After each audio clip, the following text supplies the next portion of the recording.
Well, for this class we're going to move from Egypt back to Europe, and we're also going to go back substantially in time.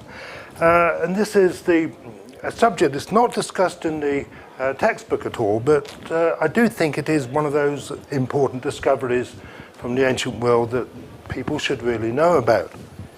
And this is the work of the French scholar Lartet and the British scholar Christy at the Eyzies village site in the Dordogne region of France, starting in 1863 and continuing for a few years later. And this particular class is very relevant to what I'll be doing in the next class, which is the discovery of the cave art. Just to put you into perspective, by the mid-19th century, thanks to Thomson, people had the idea of a Paleolithic period, a Mesolithic period, and a Neolithic period.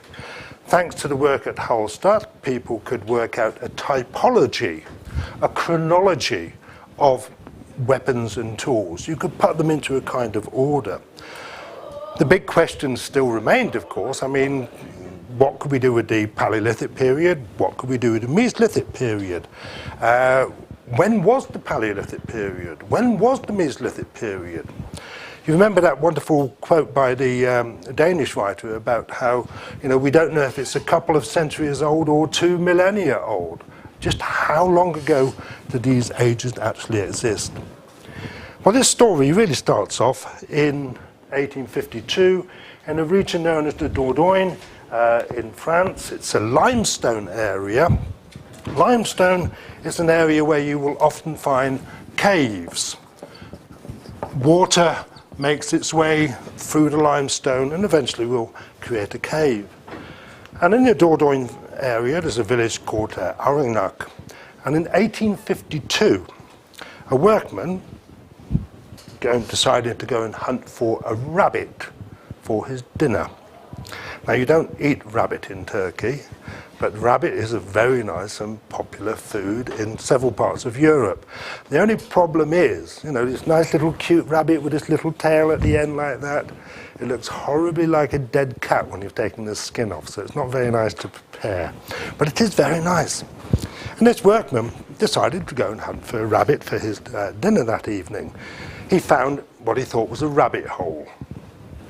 Puts his hand inside to see what he can find, feels something, pulls it out, and he recognizes that this is a human leg bone. Oh, what's here? So he gets some of his friends together and they start to dig around what they thought was a rabbit hole to see if there was anything left of the skeleton. And bit by bit, they found themselves digging into a cave that had been covered by the earth. The earth on the hill above had fallen down large pieces of rock, so the entrance to the cave was completely blocked.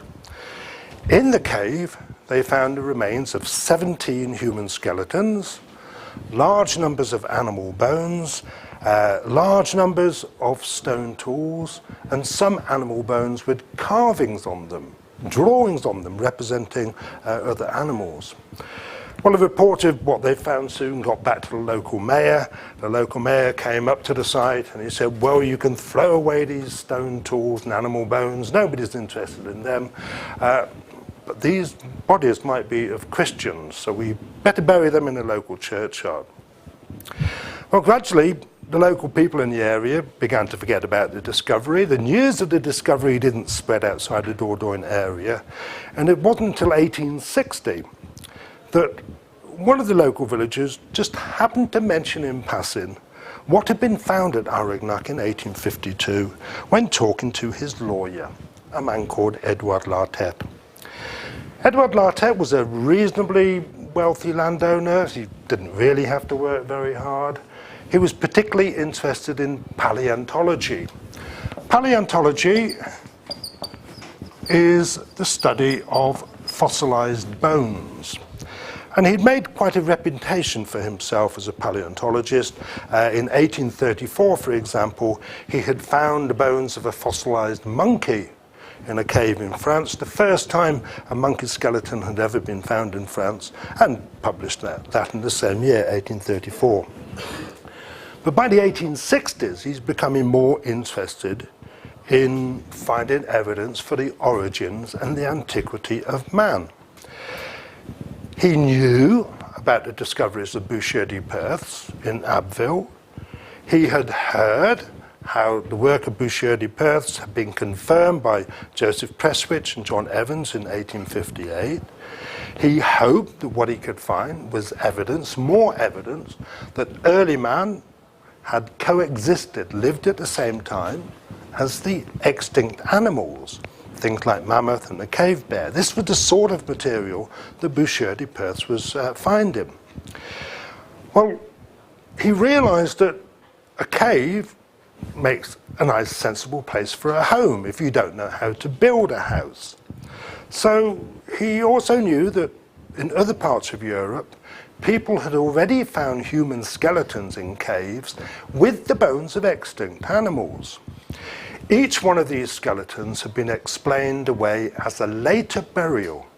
Somebody had come into a cave to bury a body, dug a hole in the cave, put the body in it, and that's how the skeleton was mixed up, they said, with these bones of extinct animals. Lartet, however, thought, well, caves would probably make a very nice home for people who don't know how to build wooden houses or anything better. So the Aurignat cave, he decided, was just the sort of place where he might find evidence for this. He went to the Aurignat cave the same year, 1860. He found that only a small area of the cave hadn't been dug out in 1852. He started working in that small area and soon found some remarkably well-made stone tools. Now, there is no scale on this, but that is roughly about 8 to 10 centimeters long. This will fit into the palm of your hand quite happily. He looked at these stone tools. He could see that they were quite well made. He knew about the work of Boucher du Perth's at Abbeville. He was able to compare the stone tools he found at Aurignat with the material found at Abbeville, and he could see that these represented two different types of workmanship. The stone tools found at Abbeville, very large, very crudely made, very heavy, simply made by knocking off a few pieces of stone. But the stone tools he found at Aurignat, much better made, which to him indicated quite clearly that the Aurignat cave must belong to a later period in the Paleolithic than the Abbeville material. Unfortunately, he didn't find any human skeletons, but he did find animal bones, and he recognized that these animal bones represented mammoth and cave bear, extinct animals of that particular type. He had heard about the discovery of carved pieces of bones with drawings on them in the cave. And although he didn't actually find any skeletons, he came to the conclusion that basically the skeletons, the stone tools, the remains of extinct animals, and the carved bones all belong to the same period. There was nothing in the cave that indicated it had been used after the Stone Age, after the Paleolithic period. And so he decided to publish his report in 1861, new researches on the coexistence of man and of the great fossil mammals of the last geological period. It included drawings of the stone tools he found at Aurignat. He concluded that the Aurignat cave gave clear proof of the coexistence of man and extinct animals at a time that was, the French word, anti-historique, before history. Later we talk about prehistory, but the idea prehistory, or the word prehistory, was not yet in existence. His report also suggested that early man was capable of making art. He hadn't actually found any bones with drawings on them, but the villagers had, and he was certain that all these things must belong to the same layer of soil, they must belong to the same general period. Well, 1860, some scholars in Europe are beginning to accept the idea that an early form of man had coexisted with extinct animals. I mean, Prestwich and Evans had shown this in their work at Abbeville in 1858. They only announced their discovery in 1859. But most scholars refused to accept that early man might have made art. And they didn't really accept what Lartet called conclusive proof, or clear proof of the coexistence of man and extinct animals at Arignac, basically because the site had been so badly disturbed in 1852. And Lartet had made a big mistake. He had not made a proper written record of what he found where. He only listed what he had found in his publication. Well, Lartet could not prove that what he found at Arignac all belonged to the same period. So he decided, what I've got to do now is go and excavate another cave site and do it in a proper way, the Hamburger law, the law of superposition. What's on the bottom has to be older than anything above it. He now had to find a place where he could test his method of excavation, this new method of excavation, in a cave that might produce evidence of use in the Paleolithic period. And as he walked around the Dordogne area, he heard of a village called Les Eyzies. Les Eyzies is a village that's about 50 meters above the river Dordogne, which gives its name to that area. And you can see it's a large area of limestone rock, sticks up about 300 meters above the river level. But at one point, thousands of years ago, the river had been much higher, and the river had carved this enormous groove into the side of the rock, and also made a number of caves there as well. You can see how the villagers have taken advantage of this. They've built their houses inside this enormous cut that's been made by water action when the river was much higher. When he got to Les Eyzies, he started making inquiries. Does anybody know of any caves where stone tools have been found? And sure enough, they found one for him, and they said, well, there's been a lot of stone tools found here, and there's been stone tools found there, and bones have been found in that one. All the caves around Les Eyzies, and there's something like 10 of them, had produced some kind of evidence for stone tools or animal bones. He decided that Les Eyzies would be the place where he would test this method of excavation, the law of superposition, in order to find out clear proof of man's coexistence with extinct animals in caves rather than in the gravels at Abbeville. But he was already thinking of the differences in the stone tools he found at Arignac and the one at Abbeville. What he's hoping is that he can find layers of soil with different types of stone tools in them. Hopefully with Abbeville type stone tools at the bottom, Arignac type stone tools at the top. Well, although he is reasonably wealthy enough not really to have to do much work except occasionally as a lawyer, he knew that a long-term excavation program at Les Eyzies would involve a lot of money. And so he got in touch with an English friend of his, Henry Christy, a banker in London, explained to Christy what he wanted to do. Christy was a good friend of Darwin. Christy was a good friend of Prestwich and Evans. Origin of Species had just been published.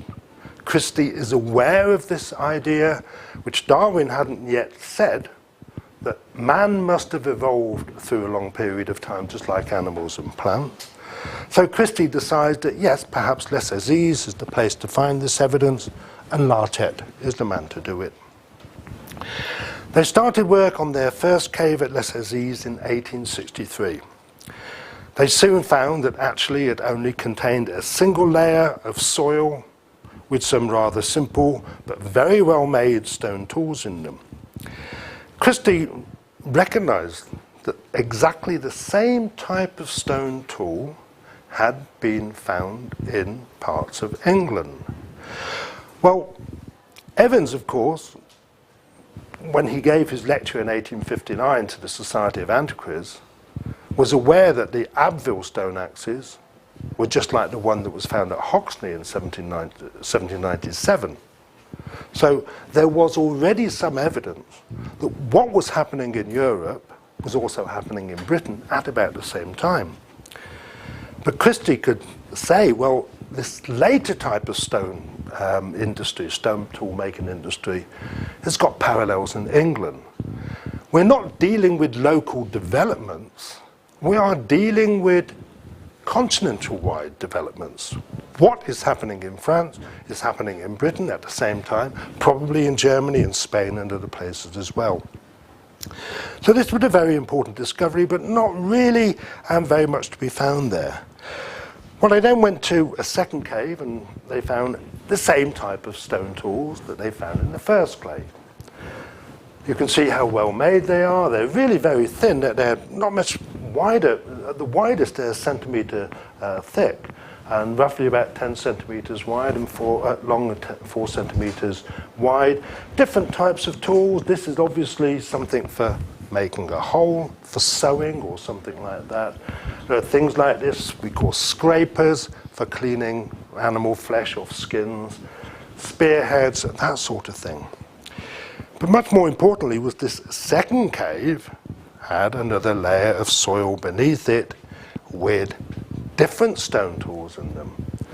And these stone tools were exactly the same type that Lartet had found at the Eyzies cave. So Lartet was now beginning to get the evidence he wanted. That stone making technology, the method of making stone tools, had evolved over time. This meant it would be possible to give a typology to stone tools, which meant that you could give a relative chronology. Remember with Hallstatt, being able to show slight differences in an object which must have taken place over a period of time. You can only guess how long that period of time was. This method of seriation typology, putting things into a sequence. Well, clearly what he had was evidence, clear evidence, of different phases, different periods in the Paleolithic, before the Mesolithic. He had to yet find, of course, something like Abbeville toys, but he's really got this basic evidence beginning to develop now. So having found that, he then went to the next layer of soil in the cave and found another different type of stone tool. So he had 3 phases of stone tool making, 3 periods. Remember the law of superposition. What's on the bottom has to be earlier than what's above it and all the way up. So Lartet could look at this and say, well, these have to be the earliest. The Eyzies type stone tools have to be in the middle. The ones on the top, which are similar to ones found in England, have to be the latest. So he's beginning to get a typology for the Paleolithic period, the Old Stone Age. When they actually started looking at other published material and started putting this into sequence like this, and you can see more or less the differences in workmanship. These are very angular. They're shaped like a triangle if you cut a section across them. These, so the earliest ones are really kind of like that in a cross section. The next period, they're much better made. A cross section gives you something like that. That's something like 1.5 centimetres thick. This is about 1 centimetre thick. But when you get to the latest ones, you're talking about stone tools that have a very thin cross section. So the evidence is already beginning to appear. The Paleolithic age can actually be split into at least 3 periods, really 4 periods, because Lartet knows what's been discovered at Abbeville, and that's completely different from his earliest material from Les Eyzies. At the second of the Les Eyzies cave sites, they did find a number of animal bones. But unfortunately, these were all very badly broken up, so they were not able to identify what animals they had come from. Lartet is still hoping to get more evidence for the coexistence of early man with extinct animals. So they began to look for another cave that might produce a sufficient depth of soil that would give good animal bones and possibly even earlier stone tools. And they found it at the back of a small farmhouse. We call it La Madeleine Cave.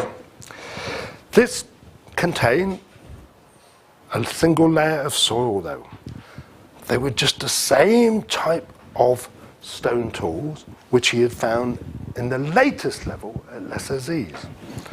So for a few days they were really sad about this. They thought, well, this hasn't got the depth of soil we hoped to find. But they decided to continue excavating there. And this is when they made their really significant discovery.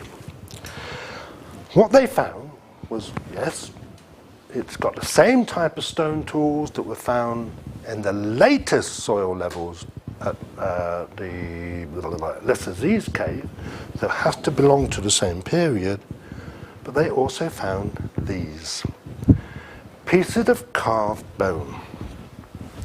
Pieces of carved bone showing a reindeer, showing a bison with its horns and hairy head and large amount of hair on the chin, turning back to lick itself like that. An animal that looks like it might be a deer, but it might be a rhinoceros. They eventually decided it might be something like a rhinoceros. One carved piece of animal bone here with a rather indistinct animal on it. Well, this made them very happy. Ever since Lartet had heard about the discovery at Aurignac, he had been convinced that the carved bones found there, which he hadn't seen, belonged to the same Stone Age period as the cave site itself. This cave site is producing later stone tools than the Aurignac cave site, but it is also producing evidence of art. Now, nobody at this time, although people are beginning to accept the idea that man had evolved, well, some people are, but they're thinking in terms of a primitive man, lives in a cave, walks around with a big club, goes around hitting women over the head like all the cartoon characters, you know, Flintstone type of thing. The idea that Paleolithic man, Stone Age man, had comprehension enough to envisage art is something very different. So this was a major discovery. But other bones they looked at, the more and more they looked at them, the more and more they found drawings of animals that are extinct in this part of Europe today. The reindeer. The reindeer only the wild horse, the reindeer only lives in Lapland, North Norway, North Sweden, North Finland today.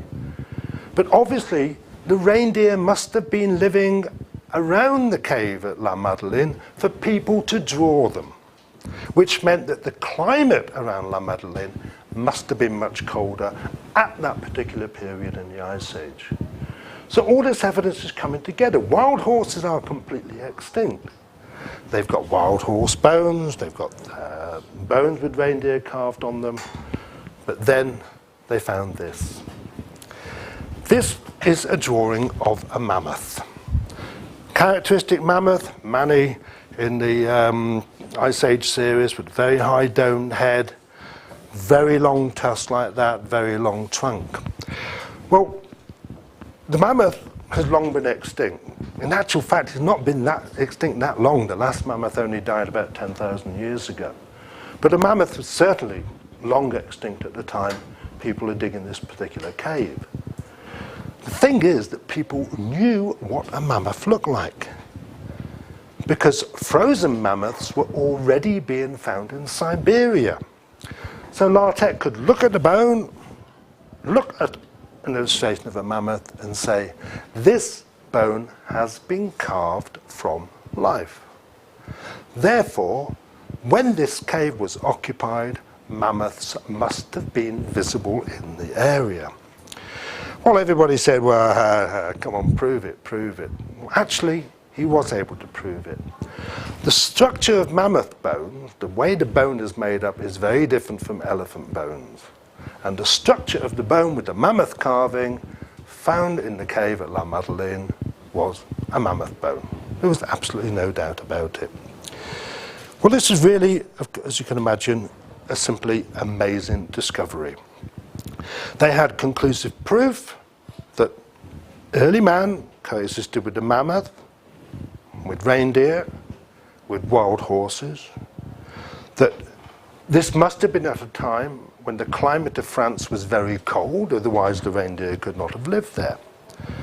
They also had proved that Paleolithic man had a sense of art, that Paleolithic man was not some primitive savage being, but actually had comprehension of art. What they need to do now is still to find the really big cave, the big number that's going to give them the whole sequence of Stone Age stone types. And they eventually come across a cave at a place called Les Moustiers. They start working in the cave at Les Moustiers. At the very top, they discover stone tools of the same type that they found at La Madeleine, beneath these stone tools of the Arignac type, beneath these stone tools, but the early type that they'd also found at La Madeleine. And then, at the very bottom, they found stone tools of Abbeville type. This is a section through the Moustiers cave. It's not been completely excavated, and it shows the different phases. We now have different names for them than Lartet used. So we talk about Acheulean, Mousterian, Arignacian tradition. But this was the real proof in many ways that Lartet had wanted, that he could show how stone tools had developed over time, that you could put stone tools into a typology, a relative typology, a relative chronology, which meant people working at other sites in Europe could give a relative date to the sites they were actually looking at. So they've really got the proof that they wanted. They've got these very early type Abbeville stone tools at the bottom of Les Moustiers. They've got a complete sequence of changes in stone tool technology. They've also got the bones of the animals they've been looking for. Bones of the cave bear, bones of mammoths. And what they found was that the lowest levels in the cave with the Abbeville type stone tools in them were found with remains of cave bears. It was only in the upper levels, in the middle levels, that they found bones of mammoth, and in the top levels, bones of reindeer. This indicated to them partly changes in climate, but they also made the realization that changes in climate result in changes in type of animal living there, which means that man has to adapt his hunting methods to find them. Well, they published their work in 2 papers in 1864. So you can practice your French. Anybody do French here? Good, right. Well, it's fairly simple and straightforward. So, but basically about the new discoveries at the caves, and also the figures of animals carved on stone. But I do want to draw your attention to this. Who lived before our days in a primordial time, a time before the origins of time, the earliest of times in many ways.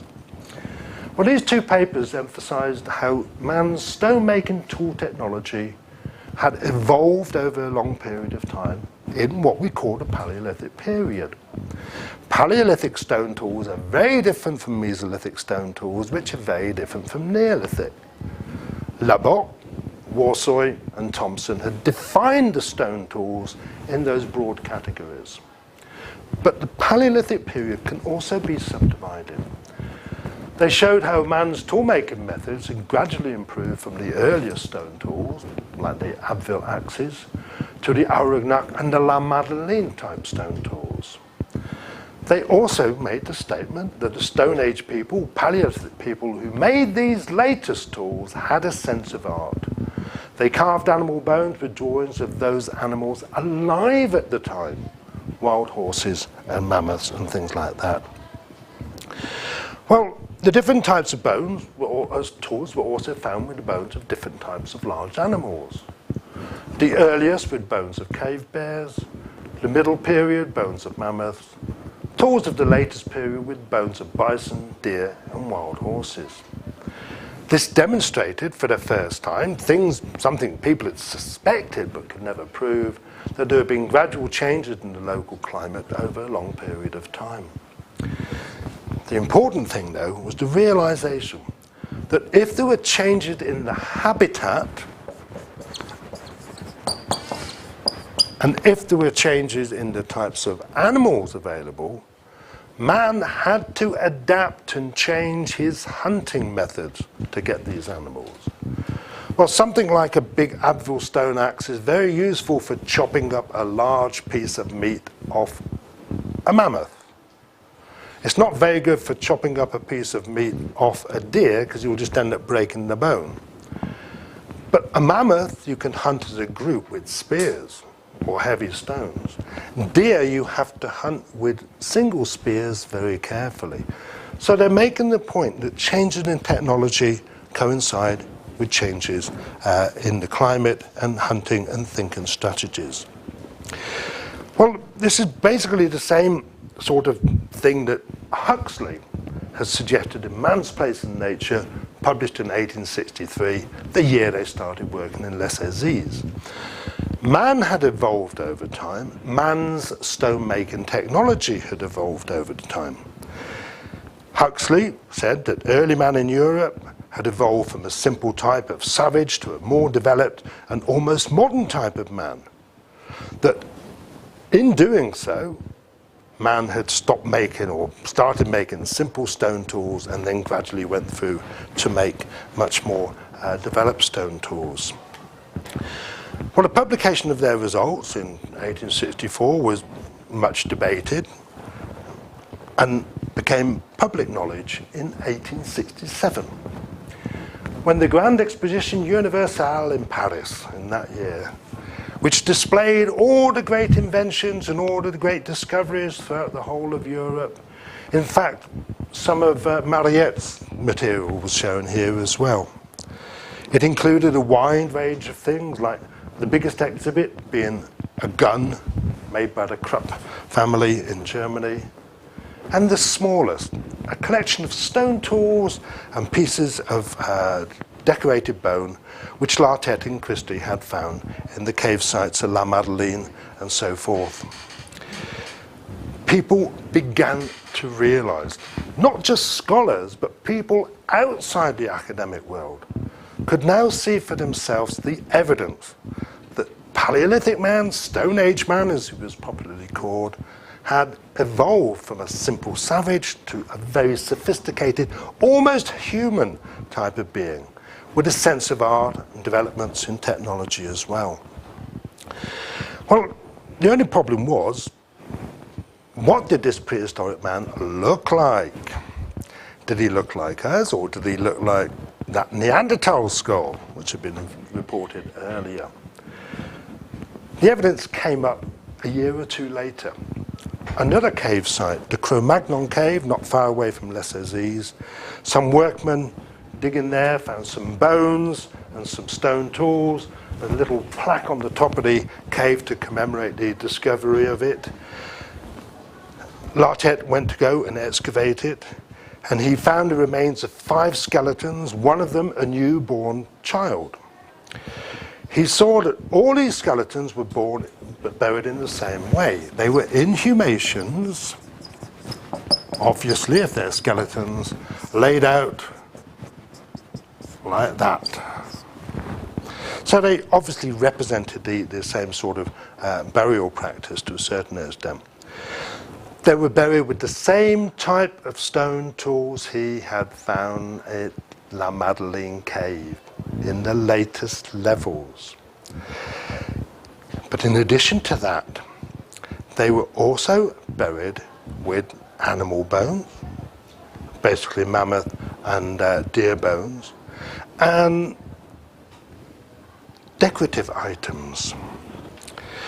One of the skeletons, and here we have a reconstruction of the burial there, had a whole collection of these beautiful late period stone tools and a necklace made of cowrie shells. Cowrie shells normally come from the Indian Ocean. They can be traded into the Mediterranean area. But this is France in the Paleolithic period, when people are still thinking of Stone Age man as a simple savage, the sort of thing you see in cartoons even today. But the people living at the Cro-Magnon cave, some of them had this sense of personal decoration. They're much more human than you might think. One of them had a necklace with a cave bear tooth on the end of it. Well, this was a very astonishing discovery in its own right.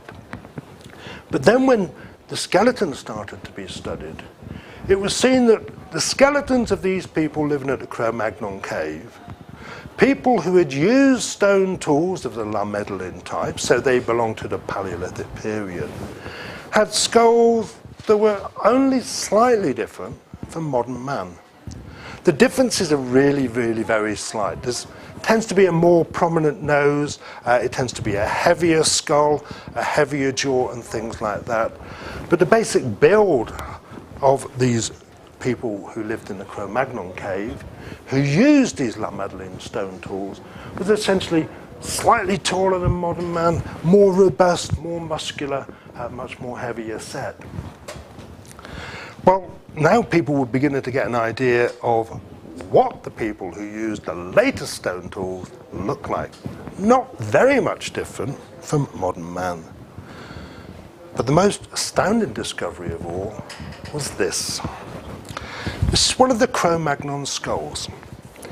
The skeleton was of a man who was probably 40 years old, but he had severe arthritis.